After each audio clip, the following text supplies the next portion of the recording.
If you find yourself struggling with vices, we are much the same. I am the vice king. I love vices. So I can get addicted to anything and I'll just do it into the ground. So if you're like me, I'm going to teach you a method that I've been using to turn your vices into a productive habit, to make your vices a positive in your life rather than having them take away from your life as they always can. So no matter what your vice is, watch this video. I'll teach you how to get rid of your vices for good and replace them. I've always wanted to feel good, and I think that's what leads you to vices a lot of the time, is you want to feel good and then you figure out there's a cheap way there. There's a cheap way to get dopamine. You play a video game. For me, it was sort of drinking or drugs, smoking, that sort of stuff. Just any kind of upper that makes you feel a little bit better. If you're a person that's driven to feel good, you're like, oh fuck, I want to do it more. Now you actually have, if that's how your brain works, you actually have a superpower, an undiscovered superpower. There's something in your brain that allows you to get addicted to things and do them without sort of getting bored of them, as a lot of people don't have. And you can use that superpower and turn it to good by getting addicted to the right things, which I'll teach you how to do. This is another thing to add. So even when I was drinking every day, doing drugs, I was incredibly highly functioning as an addict to various different substances, and I'd still turn up at work at 7 a.m, even if I'd been on a bender and not slept, I'd still work. And when you have the ability to do that, if you can still perform whilst addicted to substances which are stealing your energy, they're stealing your mindset, they're stealing your lust for life one step at a time. If you're able to do that and function in your day-to-day life, it's like wearing a parachute. You're running with a parachute on your back. Once you cut that vice off and you channel your energy into the right things, you are literally unstoppable. That's why I think if you can overcome addictions as an addictive personality, you've actually got something really special there when you channel it into the right things. So don't think of yourself as just some degenerate junkie if you can't fucking kick this stuff, because you're often more determined than most other people. They don't even have the ability to get into drugs because it would destroy them. And I'm not saying drugs are a good thing. You should absolutely stay away from them. But if you are a bit of a fucking degenerate, don't beat yourself up about it too much. If you can kick this stuff, you're going to be unstoppable. First thing you want to get addicted to is the pump. And that was my first addiction when I was younger. And then I went away from it and I came back to it. But if you go to the gym every day for a month, I'd say, and you really hit the gym hard, that's about how long it takes to get addicted. If you cut all your other vices and you start hitting the gym, because you see those benefits, you start to see the muscles grow, you start to feel better about yourself, you feel the endorphins in your brain, and you start to get addicted to working out. So that's the first one you want to do. As soon as you cut out the drugs or the alcohol, the smoking, the porn, caffeine, nicotine, video games, anything at all, for a little while it's going to be boring going to the gym, but if you stick at it, that will become your new addiction, and you actually won't want to stop. You'll find it very, very easy to go to the gym, but you have to do that first month. Get through that first month and everything will change.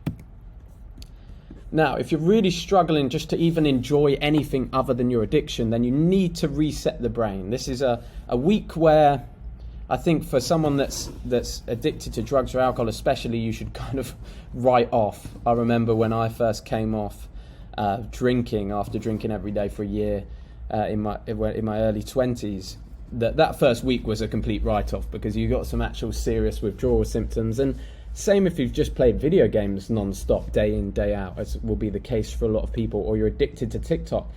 You're not getting that quick fix of dopamine. You're not getting it in the same way. So you need to spend 7 days away from your phone, away from the addiction that you're talking about, away from sugars, in a lot of quiet, no music, just read a book. And that's going to reset your dopamine levels, and it's going to make it easier to become addicted to something good, because you're going to start to appreciate the smaller things in life rather than rushing for these big sort of fixes of dopamine. Now, you might be thinking to yourself, I'm not addicted. I could stop drinking any time. I've said the same thing before. I've been on and off alcohol for years. I've kicked it for good. I kicked it properly when I was in my early 20s, and then had periods of sobriety and going back to drinking. The biggest thing that you want to do is use regret as your guideline. So if you do something when you're drunk that you regret the next day, it's showing you that you shouldn't do that thing anymore. But most people just sweep this under the rug. They go, well, everyone does stuff they regret when they drink. Everyone does stuff they regret when they're on drugs. Yes, but we shouldn't be doing that stuff, and we shouldn't be on drugs or alcohol. So if you've got regret, if you played a fucking full day of video games and then in the evening you regret it because you didn't get anything done that day, that's your guideline to kick a vice. Or if you can't get to sleep one night because you had too much caffeine in the day, this is one I deal with now. That regret is your guideline to drop a vice. So if you're thinking it's not really a vice, I can manage it, you probably have some regret there, and that means you should drop it. As I said, one of my biggest vices is drinking, and I was speaking to a friend, Dario, the other day, and I said, how do you feel when you drink? Because he controls it so easily. And he said, yeah, drinking doesn't really do anything for me. Now, if you're like me, drinking gives me a real buzz, and I always wanted to just listen to rock music and drink and feel like a rock star. So now that I've stopped drinking in 2024, and this wasn't really a big problem for me in 2023, I did the majority of the year sober. It was just towards the back end of 2023, I was drinking a lot more, and you do things that you regret, and I just don't want that, and it steals a lot of your time. I've decided to substitute the vice. This is how you get rid of a vice. You substitute it with something new, something productive. So instead of doing that, my love for rock music, I've decided to learn the guitar. Go check out my Instagram. I just posted a first reel of me shredding. I've just literally started learning from Jam. But in the evenings, now I'm not drinking, I've got a bit of more free time, not going out.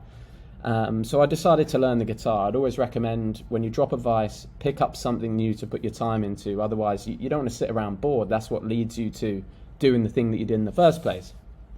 Another one, if alcohol is your big vice, I've talked about this book before, but when I first ever quit alcohol after being really an alcoholic for a little bit of time, which I think actually a lot of people in the UK are when they're at uni, even if they don't admit it. The Easy Way to Quit Alcohol by Alan Carr, I believe that's right, was amazing. It was a really good book to reframe how your mind thinks about alcohol. So if you're really dreading giving up and thinking my life will never be the same, read that book as a starting point. And I hope that helps you the same way it helped me. And then in the evening, the guitar's too stimulating. Playing rock and roll, playing fucking Green Day and stuff and shredding, like my neighbours probably don't like it, and it's a little bit too stimulating to sleep. So I started doing Lego. You saw in a video a couple of days ago, my brother got me Lego.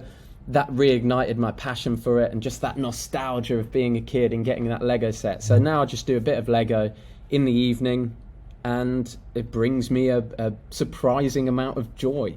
Building this, I'm building Hogwarts fucking castle at the moment. I mean, isn't that nuts? That I would choose to do that at 25. But yeah, it's amazing. I get a great calm, a great focus from it when I do the Lego, and it really helps wind down my mind. It's actually really good brain training. I feel super focused and dialed in, and I don't look at my phone. I don't have any other stimulation. I put on like a course that I'm going through or a podcast at the same time, and it really helps me to learn. So you might think Lego is for fucking nerds and losers and stuff. It's not. It's for cool people, okay? So start doing some Lego. Start learning the instrument you've always wanted to play, and just drop those vices, because trust me, they're not giving you anything in your life. Take it from someone who knows. Lads, I hope that helped you. Keep fucking smashing it, and I'll see you again tomorrow. Whoop!